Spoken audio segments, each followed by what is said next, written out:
going to start momentarily with this open meetings and then thereafter public records presentation. Helping me in presenting that is Sharonda Williams, who's currently of counsel with the Fishman Haygood firm here in New Orleans. But prior to her entry into private practice, or her most recent entry into it, because she was there before, Sharonda served as the city attorney for 2.5 years with the city of New Orleans, and 1.5 years before that as the chief deputy city attorney. She's got a varied and distinguished educational career. She graduated summa cum laude from Xavier in biology, took that training to medical school at the University of North Carolina, and then decided that law was her calling, and graduated cum laude from Loyola's law school. She has received a number of distinctions and has held a number of important civic positions as chair of the Judiciary Commission of Louisiana. She was also past president of the Martinet Legal Society. She was a member of the inaugural class of the Norman Francis Leadership Institute, one of our 3 co-sponsors. So I particularly appreciate Sharonda's joining us this morning to lend her wisdom to the subject of open meetings and public records. So with that introduction, let me turn to the question, what are sunshine laws? There are 2 of them, the open meetings law and the public records law. We're going to take up first the open meetings, business only conducted in open public meetings. Louisiana's sunshine laws are characterized by being general. That is, they establish a principle of openness, transparency, and anything that diminishes that commitment to transparency is an exception that has to be expressly stated. The legal origins of this open government regime in Louisiana are found in our state constitution, the right to direct participation. And you see the only qualifying language comes at the very end, openness except in cases established by law. The cases established by law are the Sunshine Laws, the Open Meetings Act, which we'll take up first, and the Public Records Act second. At every table, you should find copies of the Open Meetings and Public Records Acts, the lengthy document. There are a few extra copies here. We decided not to kill a forest of trees by running a handout for everyone, but we do have a few extras, and we certainly want every office to have the original documents. One little note in passing here, the open meetings law is currently starting at section 11. That was actually redesignated in 2010, so for those of you who enthusiastically read earlier court decisions, you will see a reference to 4.1 as the starting point for the Sunshine Law. It's actually now 11, pretty much the same provisions that were simply transposed later so they could be numbered sequentially without the part numbers. And that took place in 2010. So we're going to depart from the chronological presentation of each of these acts this morning and take up first that which comes last, which is penalties. And the reason I want to do it that way is because I think it's important to impress upon everyone just how extraordinarily easy it is to enforce these laws and how difficult that can be for people who are under constant scrutiny in public life.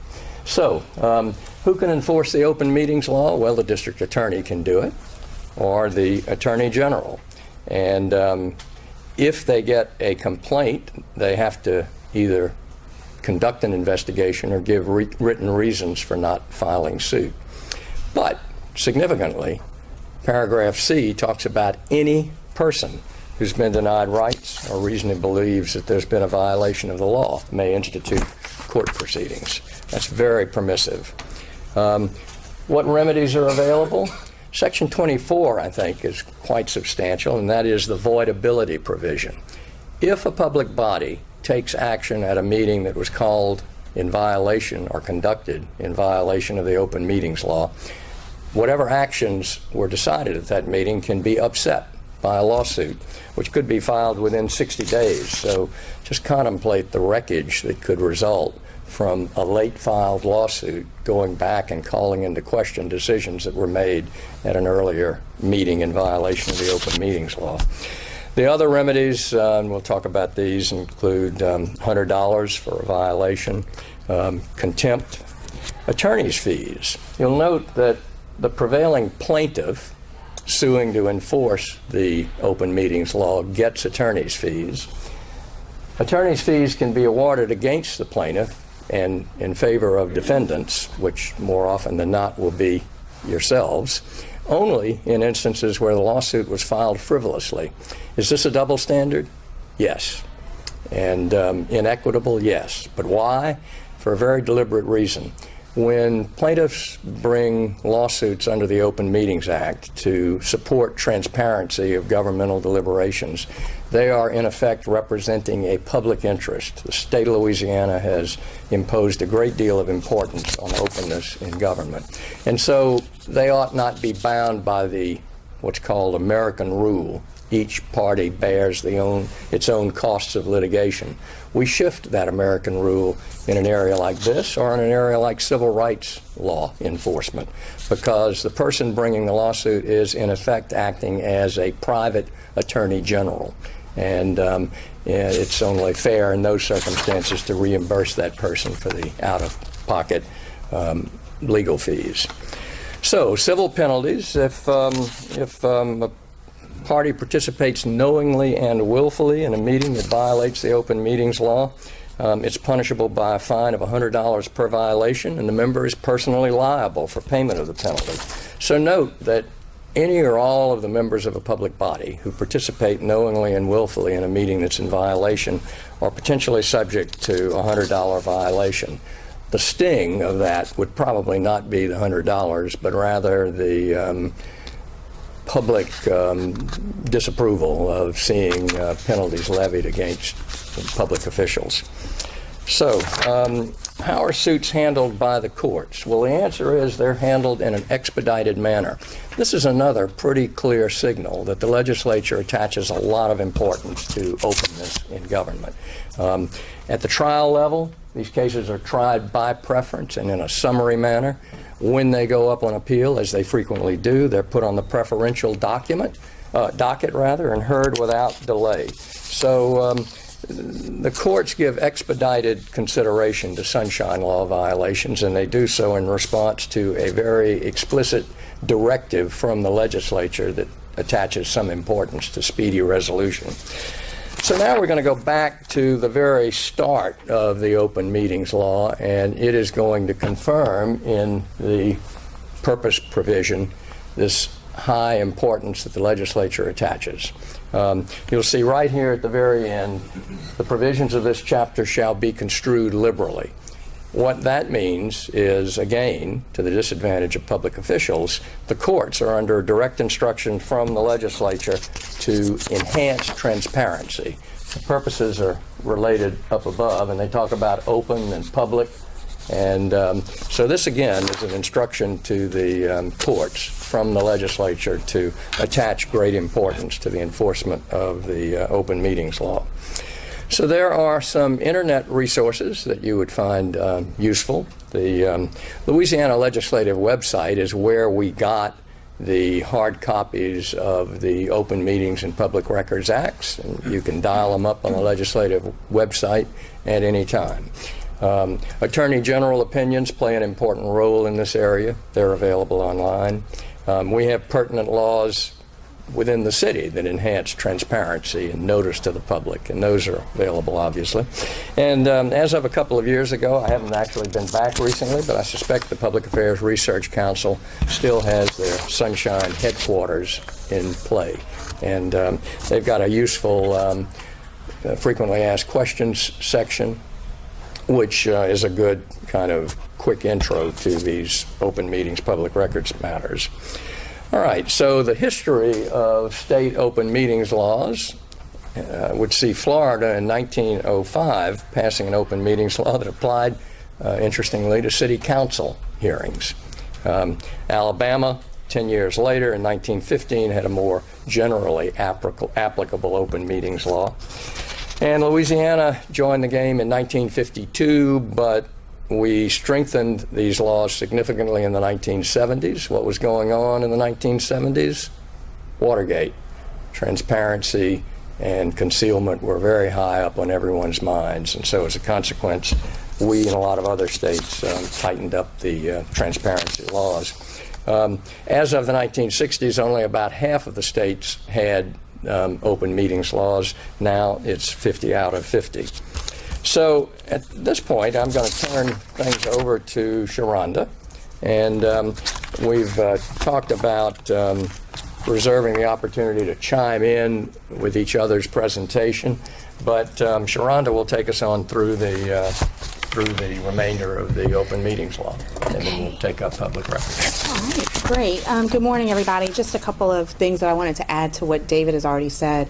For future planning purposes, just want to mention that having Kathleen Allen as a resource is an exceptional thing. Now that I'm not the city attorney, I also continue in sort of a public space because I'm board counsel for the Orleans Parish School Board and the chair of the Regional Transit Authority. And we routinely call her for questions before we take actions on things that we're unsure of or that might implicate ethics rules. So it's an opportunity that I think you shouldn't pass up, just to get to know her a little bit and have her as a resource that you can call upon. Secondarily, on the internet resources that David just mentioned, there are Louisiana legislative auditor memos on each of these topics, the open meetings laws and the Public Records Act. And these memos have hyperlinks to the statutes that apply to each of these provisions, as well as a listing of pertinent Attorney General opinions on a lot of them. I keep these memos ready and handy on my desk, as well as saved on my computer. And that's just another resource for you to use and have handy when you're dealing with these issues. So let's start with definitions. First, a meeting means the convening of a quorum of a public body to deliberate or act on a matter over which the public body has supervision, control, jurisdiction, or advisory power.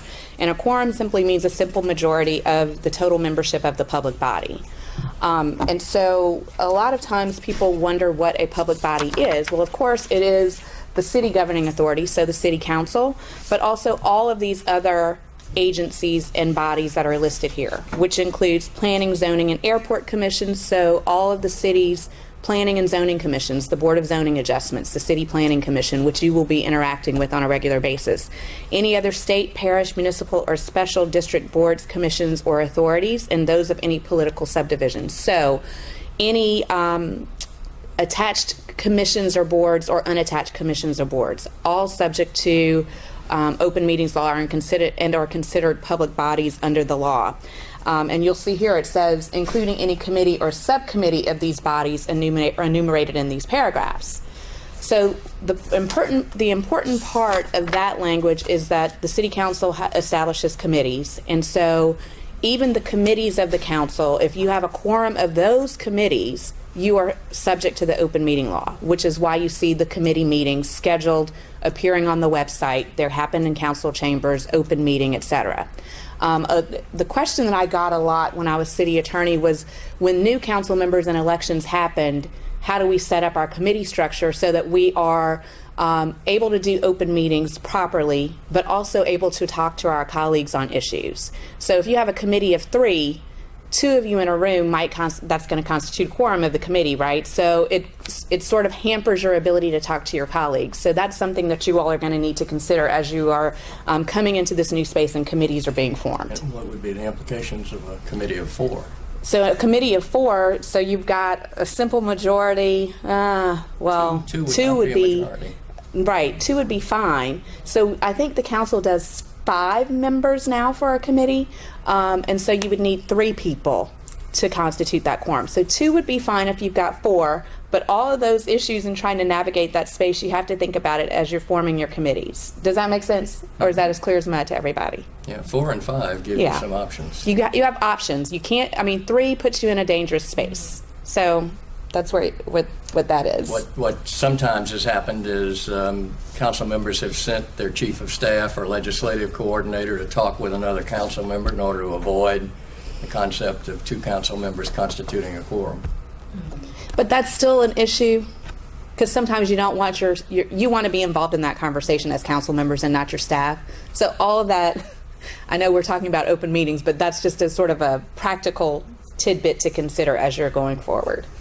That conversation was taken over a phone. Does that open meeting law still? And we're going to get to some of that. The open meetings law applies to all forms of communication. You can't use any sort of device or methodology to circumvent the open meetings law. So I'm going to talk a little bit about email, text messages, phone.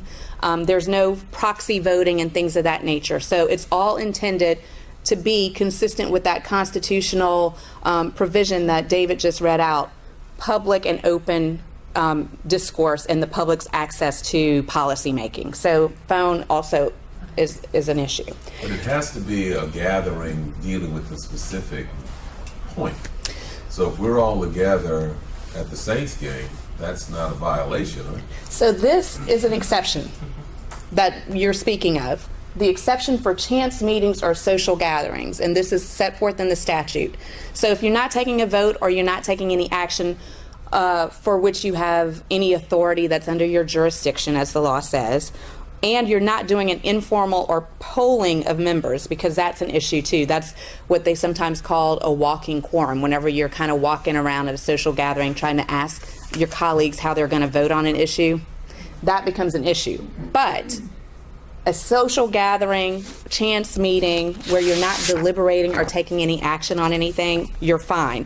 And there's an Attorney General opinion, and if you want to write this down for your reference, Attorney General Opinion 10-0121, where the council actually sought an Attorney General opinion on this very issue. And the Attorney General said, if a majority of the council or a committee meet by chance or gather at a social function and do not deliberate, act, or receive information concerning a matter over which the council or that committee has supervision, control, jurisdiction, or advisory power, such a gathering is not subject to the open meeting law. So you guys can go have lunch, you can go to the Saints game, you can do all of those things, as long as you're not discussing something that's going to be on your council agenda and trying to take an informal poll about what your colleagues are going to do. What's the number to that opinion again? It is Attorney General Opinion 10-0121.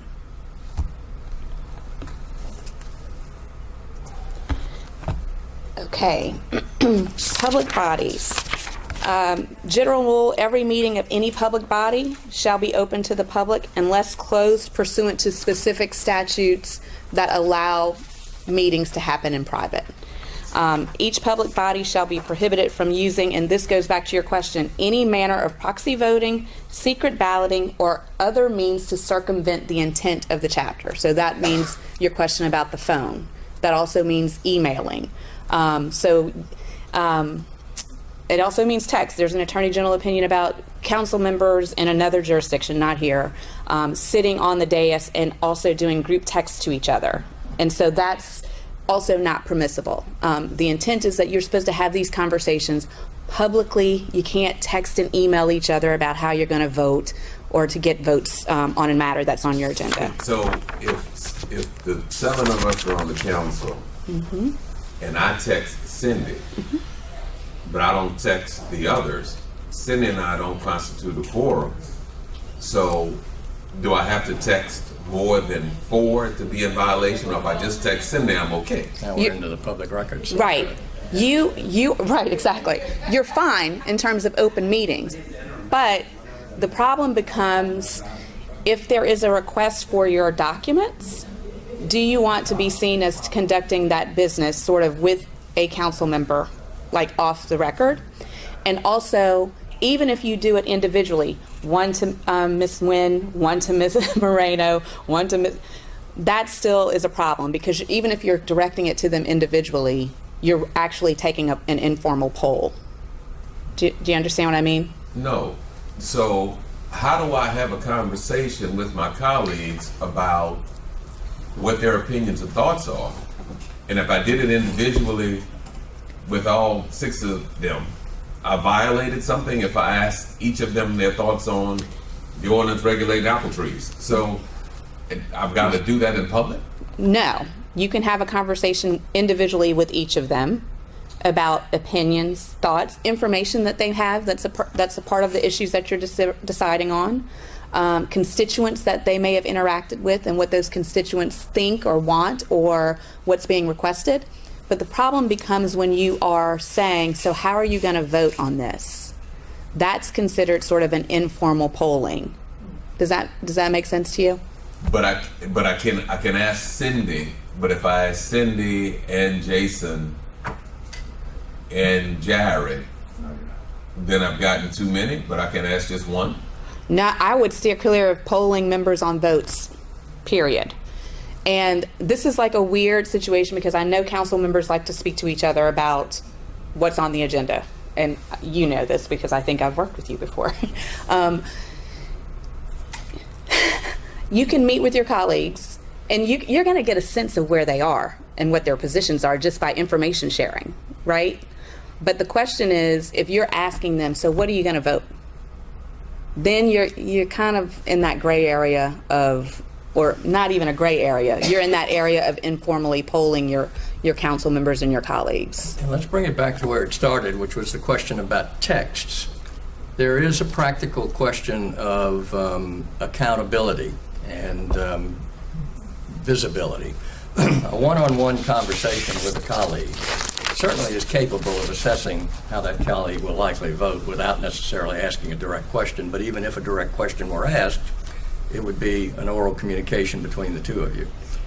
Text messages are problematic for a couple of reasons. I mean, as Sharonda has suggested, if, 6 text messages go out within a minute or two saying how you're going to vote on this thing, that's a public record that documents what might look to some like an informal poll.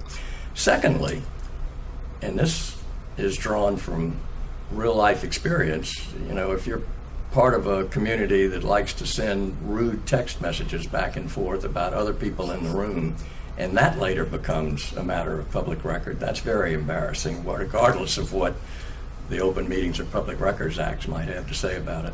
And that public record request, is that on private devices or is that because they were doing it on city phone? It is, go ahead. We're gonna get to public records, but let's talk about it ahead. So it's anything where you're doing public business. So even if it's on your private phone, if you are conducting public business, then that is a public record. But talking about a former individual, talking about how cuckoo the lady was, that really wasn't carrying on city business.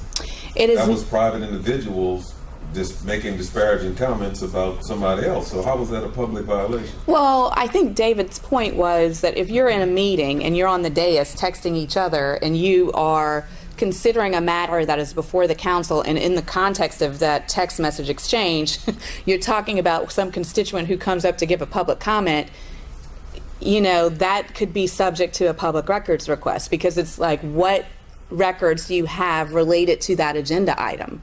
And it's on your phone, it's a text. And then it will fall to a judge to decide whether or not it ought to be made public. Some might not. Right. I just remember that thing happening at the wedding, and that was a wedding. That was not a meeting, and there was no business, but they all made disparaging comments about the lady, and anyway, okay. There's a risk. Right. Yeah, and we can talk more about that when we get to the public records piece. Nothing in writing. On your personal phone, if you're going to talk about someone, whatever, it is made in the public record request you get at the city council level. Okay. Karl Rove used to keep a Gmail account on which he did White House business in what was arguably a private domain. That argument doesn't pass muster in my view. Those communications, if they are about governmental business, should be, despite being used on a private email account. That's a subterfuge. What does it say? No other means to circumvent. And I'll tell you about. There was one case that we actually had to litigate when I was still city attorney, and it dealt with a member of the HDLC, which is a public body, of course, one of the commissions. And of course, this is a private citizen who's been appointed to the HDLC, and he used his personal email to email things back and forth about matters on the HDLC committee, the HDLC agenda. And it was at his office, which is a private server, and we asserted, well, he's a private citizen that was appointed, he's using his private server, we're not going to ask him to do this and produce everything off of his server. And the judge at Civil District Court said, not only are you going to do that, but you're also going to present him for a deposition because the other side wants to depose him. So even though private citizen, private server, he was conducting public business on his private email, which subjected it to the Public Records Act. Wow. And the only reason I said that, Jay, is just because, I mean, it gets detailed, those public record requests.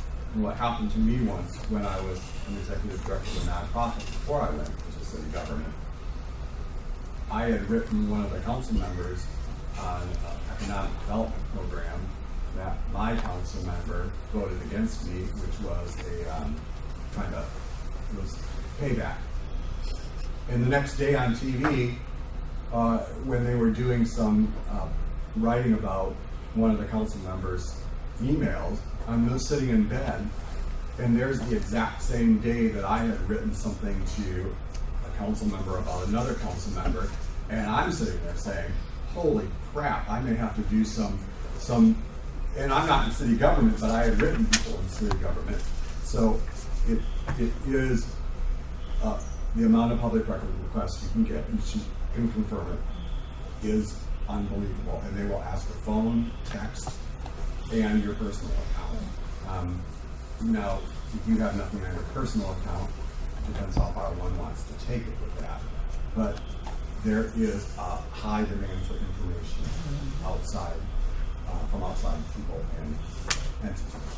So we aren't subject to that until we are sworn in, right? That's correct. So for instance, today, if all of you were in this room, we couldn't do this training session without it being publicly noticed if you had already been sworn in. Does that make sense? So this is the great time to do it. So you can ask all your questions now. Don't nobody send me no email. Kidding. After May 7th, I don't even have email So, Thoughtless emails. right. So public comments at meetings. All of you have been at public meetings, and the requirement to allow public comment at public meetings is set forth in Louisiana statutes. Wait, I'm sorry, let me just... Sure. Pierre just said something, and I apologize. No, that's okay.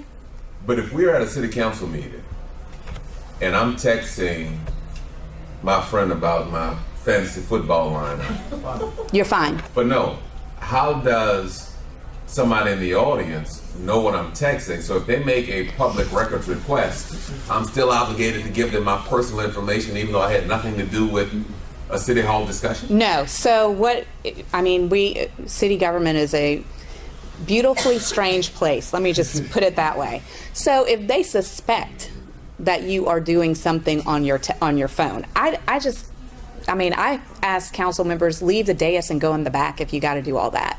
Because if there's a member of the public sitting in the audience suspecting that you're doing something on your phone and texting or emailing related to something that is a contentious matter that's before the council, then they're just going to send the request without any knowledge of what you're doing. They're just going to send it. And then you as a public body and the city attorney, who is an officer of the court, is going to be obligated to tell you, you have to give me all of those documents so that I can review them to produce them. And then, they'll get it. And so even though it was nothing to do with anything, they still have the right to ask for it. They can ask, yes. And then what will happen is, the way the city handles public records requests now is that it's actually done on the computer. So you can log in, send your request, it goes to the city attorney's office. They will dole out the request to the appropriate department or city council member or council staff and say, I need you to give me all of the records related to whatever. And they'll get them, review them, and if it's something about your fantasy football league, they're not going to disclose it. But if it's something related to something that's on the agenda and it's a part of the request, then they're going to disclose it. So the records go to the city attorney for review before it's released to the public? Yes. Okay. Yes. But the city attorney is an interested party. your legal representative. So all likelihood, the judge may insist on an in-camera inspection in the chambers Right. to review it himself or So herself. somebody just wants to mess with somebody, you can just make the request and just. Absolutely. Okay, that's where I'm going. So yeah, so like the city attorney will produce whatever it is, but if the requester thinks that the production is incomplete, that there are documents that are out there that haven't been produced, then they can file a lawsuit. And I will tell you, there are lots of public records lawsuits that are filed against the city and city agencies, and the city attorneys are busy defending them. And sometimes we win, sometimes we don't. You know, my rule to people was, I'm your lawyer, so if you email me, it's protected by the attorney-client privilege. But there are judges at civil district court who don't believe that, and who say, and who have said, I don't really care if it was directed to the city attorney. I'm still going to ask you to at least produce it to me in camera, and if it's something that I think the public should see, they're going to get it. So, cautionary tale, just be careful with emails, texts, all of that. And I know we're talking about council members here, but at the same time, I think the thing to ingrain in all of the staff is that all of your staff emails and text messages are open to being questioned as well. So it's really important that the staff understand they not say things about people or do anything that can hurt the council member in their own words or actions. I know we're talking about open meeting laws, but as long as we're talking about this right now, it is, it can really hurt a council member by what a staff member may say in an email about someone, and then the public record request comes out, and then suddenly you're in a position, what am I going to do with my staff member, or how am I going to, it's Yeah. So we are going to go on Yeah. to the public records law and Yeah, so let's try and get this, because because I mean, I think we're gonna run into time issues, but public comment, generally speaking, public comment prior to actions that are on the agenda that you're going to take a vote on, and the council has its own rules about time limits on public comment. You all have seen that in action, I'm sure. A comment period that's about all items on the agenda at the beginning of a meeting is not sufficient under the law. And all that to be said, and you'll see it later in the slide, just because you have public comment, that doesn't mean that somebody can come in from the public and disrupt your meeting. You still have, and you have security in your council meetings, so people can't come in and just take over and disrupt your meeting and disregard all the rules about time limitations, etc. So this is one of the exceptions to open meetings law, convening an executive session. And this is a closed meeting of the council that requires a 2/3 vote of the members present at the council meeting to basically leave the dais, go into closed session to discuss something that's allowed to be discussed in a closed session. And it's limited to matters that are set forth in this statute. You cannot take any final or binding action or a vote in executive session. And you have to record the vote of all the members before you go into the session. You have to state the reason on the record. Generally, it's litigation, and you'll just, the council clerk will read the name of the case. And this is the important thing. It cannot be used as a subterfuge to avoid the open meetings requirements, meaning you can't put an executive session on the agenda about something that's not allowed by the exemptions under the statute that allow you to go into that closed session. And also the thing that I used to have to caution people about all the time is you can only discuss the one thing or two things that you've listed on the agenda for the executive session. You can't venture out and start discussing other things that you might want to discuss that are not publicly noticed as the reason for your executive session. And here are some of the reasons that you can go into executive session. Discussion of the character, professional competence, or physical or mental health of a person. You have to notify the person 24 hours in advance that you're going to have that discussion, and they can request that the discussion actually be held in public. It's not permitted for discussion of the appointment of a person to a public body, although there are some Attorney General opinions that say that you can have discussions related to some resumes and things whenever you're trying to appoint people, but you can't have the discussion in closed session where you're actually appointing somebody and finalizing a list of candidates and things of that nature, only for information purposes during those sessions. And you can't use it to discuss the award of a public contract. Other reasons that you can go? I'll claim a little credit for the Public Law Center here. It used to be that you were prohibited from going into executive session to talk about the appointment of For example, Tim Francis to the City Planning Commission. You're not looking for one. And, you know, what's involved in an appointment to a board or commission? Jump change, as Renard Rochon used to say, per diem, travel expenses.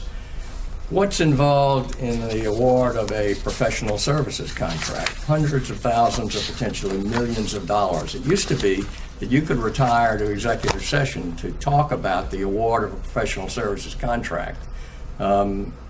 We drafted some legislation in our legislative administrative advocacy class, went to Baton Rouge, and I think it was in the 2011 session, got the law changed to now treat the award of a professional services contract in the same way. You can't retire to executive session, talk about it thoroughly, and then come out and vote on it. You have to talk about it in public.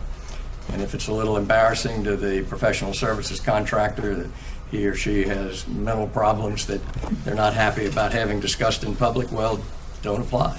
Yep. So the other reason that you can do executive session, which is more common for council meetings, I think, is prospective litigation, and that's after a formal written demand has been made related to litigation or actual pending litigation. And you'll see in a minute that you have to actually include the case caption on the agenda, the parties to the litigation, et cetera, so that it's also publicly noticed at least 24 hours in advance so that you can have that closed session. Other reasons: discussion regarding the report, development, or course of action for security, investigative proceedings for misconduct or emergencies. Here's some other reasons here, which won't necessarily apply to you, and I'll just point out number 10 on here says any other matters as provided by the legislature, and that's very broad, but don't take it to mean that you can put anything on an agenda for an executive session. I recently had an issue where a lawyer for one of the charter schools said that they were going into executive session to discuss something that was protected by the attorney-client privilege, because the attorney-client privilege is something provided by the legislature. There's some weird attorney general opinions out there that support that assertion, but I will caution you that that's not really a reason to go in executive session, in my opinion. It doesn't matter if it's something that's protected by the privilege. I generally stick to litigation, prospective litigation, or if it's really a discussion of character competence of a person who is being hired. Here are exemptions from the Open Meetings Act. Doesn't apply to judicial proceedings. Everybody knows that a court of law is an open proceeding. Again, it doesn't, it doesn't prevent you from removing people who are disruptive. And then these are about giving notice and taking minutes for an advisory committee. So I'll give you an example. I told you I'm the chair of the RTA. We have a Writers Advisory Committee, which is an advisory committee of private citizens to the board, but we've appointed the board, so we also give public notice of those meetings of the Writers Advisory Committee. We take notes of, or minutes of the committee meeting, but the citizens aren't really tasked with any of that. It's just us, our staff. I spoke a minute ago about notice. Notice at the beginning of the year for the regular meetings, and generally there's a schedule of the meetings that's out there, and people generally know when the council meetings are, right? Regular and special meetings no later than 24 hours before the meeting, and generally the agenda is posted and has to be posted 24 hours in advance of the meetings. And on those agenda, the agenda, as I said a minute ago, if you're going to do executive session, it has to have all those notations about what the reasons for that executive session as well. And that's this third bullet point here. You have to identify the case, the parties, and the subject matter. How are they noticed? Posted at the notice at the principal office, the official journal, or the website. Mailing the notice to any members of the media. And then the city code also has some requirements that notice be posted on the first floor next to City Hall, and encourages posting on the city's website. Currently, they post it on the website. They post it outside City Hall. So they do all of these things, and your council staff is really keyed in on doing all this. Minutes of the meetings. The minutes are not overly extensive, meaning they don't take down everything that everybody says verbatim, but it does include these things: date, time, and place, members present or absent, the substance of the matters decided upon, and the members who vote on each of those matters, what the vote is. And the minutes, like all these other things, are public records, and they're made available within a reasonable time afterwards. But again, executive sessions, because they are intended to be closed sessions, there is no public minutes of an executive session. Video or sonic recordings, the meetings can be videotaped, and you all can establish standards for lighting, use of AV equipment, etc. with regard to those recordings. You have somebody who is tasked with that job, and he does all of the recordings of all the council meetings as well as other board, commission meetings, etc. And those videos are also posted on the council website. Voidability and enforcement. And this is a recap sort of what David covered earlier. Violations of the open meetings law, any actions that are taken can be voided if you have a suit that's filed. Any person who has been denied the rights or believes that he has been or the Open Meetings Act has been violated can institute those proceedings, in addition to the DA, the Attorney General, as David mentioned earlier.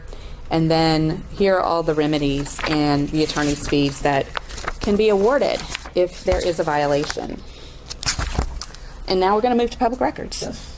Sharonda will be right back up here momentarily.